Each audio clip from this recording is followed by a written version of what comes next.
Good morning to all. നമ്മൾ ഇന്ന് ഈ വീഡിയോയിൽ ഡിസ്കസ് ചെയ്യുന്നത് +2 ഫിസിക്സ് ടെക്സ്റ്റ് ബുക്കിലെ 3ാമത്തെ ചാപ്റ്ററായ കറണ്ട് ഇലക്ട്രിസിറ്റിയിലെ 7ാമത്തെ എക്സർസൈസ് ക്വസ്റ്റ്യൻ ആണ്. എന്താണ് നമുക്ക് ക്വസ്റ്റ്യൻ നോക്കാം. A silver wire has a resistance of 2.1 ohm at 27.5 degrees Celsius and a resistance of 2.7 ohm at 100 degrees Celsius. Determine the temperature coefficient or resistivity of silver.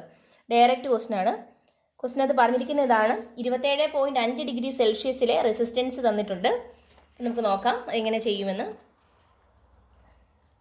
T1 എന്ന് പറയുന്നതിന് നമുക്ക് 27.5 എന്ന് കൊടുക്കാം.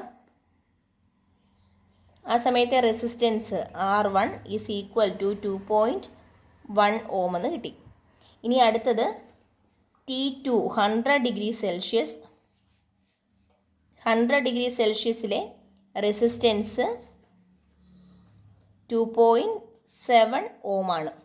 അങ്ങനെയാണെങ്കിൽ ടെമ്പറേച്ചർ കോയിഫിഷ്യൻ്റ് അതായത് ആൽഫയാണ് കണ്ടുപിടിക്കാൻ ചോദിച്ചിരിക്കുന്നത്. ഡയറക്റ്റ് ക്വസ്റ്റ്യൻ ആണ്.